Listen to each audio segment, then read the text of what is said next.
For today's video naman po, ay katatapos ko lang po maligo. Kaya lang, night time na po yan, kaya kumakain na rin po ako ng dinner ko. Yun nga po ang mga pagkain ko. Medyo inaantok na nga rin po yung mga mata ko. Kaya lang, pagkatapos kong kumain, ay medyo ginanahan ako. At sabi ni Mami, ay bibigyan niya daw po ako ng totoong make-up kit. At yan nga po, hinayaan niya akong gamitin ko ito. At syempre, kailangan may paggagamitan ako. Kaya, ito pong si Kuya ang napili ko. Ayaw pa nga pong magpalagay ni Kuya niyan. Kaya lang, no choice naman ang Kuya ko. Kaya yan, napipilitan po siya na lagyan ko ng lipstick. Bagay naman po talaga sa kuya ko. At ito nga pong si Lily ay gusto din pong makigaya. O diba kuya, masarap pa bang magkaroon ng kapatid na mga babae? Kasi ikaw lang talaga yung pagpapraktisan namin dalawa ni Lily kapag mga ganito make-upan. O diba? Ang galing-galing ko pong mag-makeup sa kuya ko.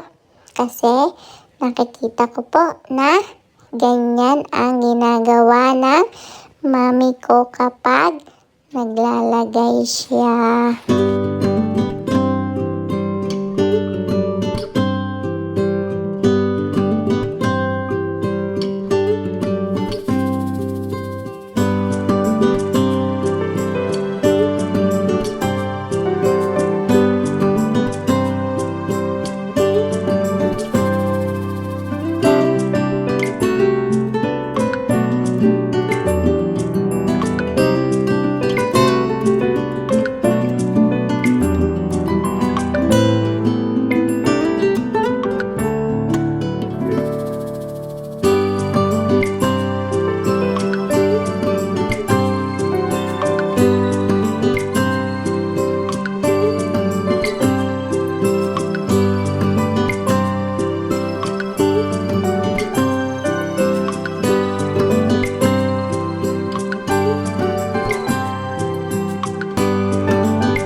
At nakita ko nga po ito.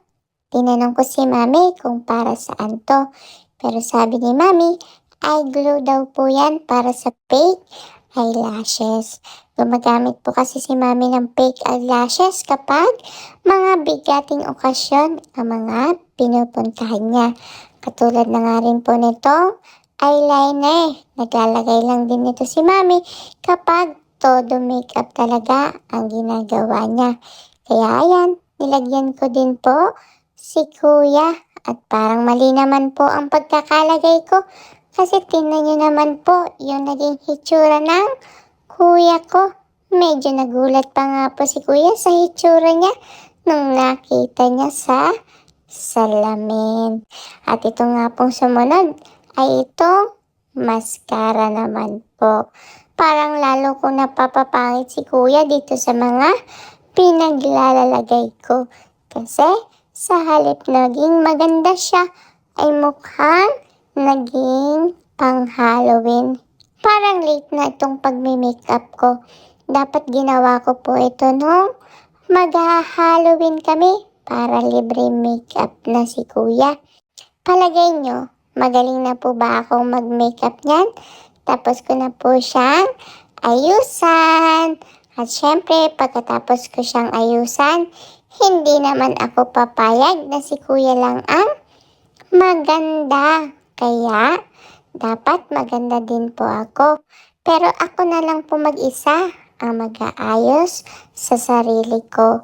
Hala nga naman si Lily, kaya ako na lang dapat. At yan na nga po, napaganda ko na yung sarili ko. Diba? Ang pretty-pretty ko din today.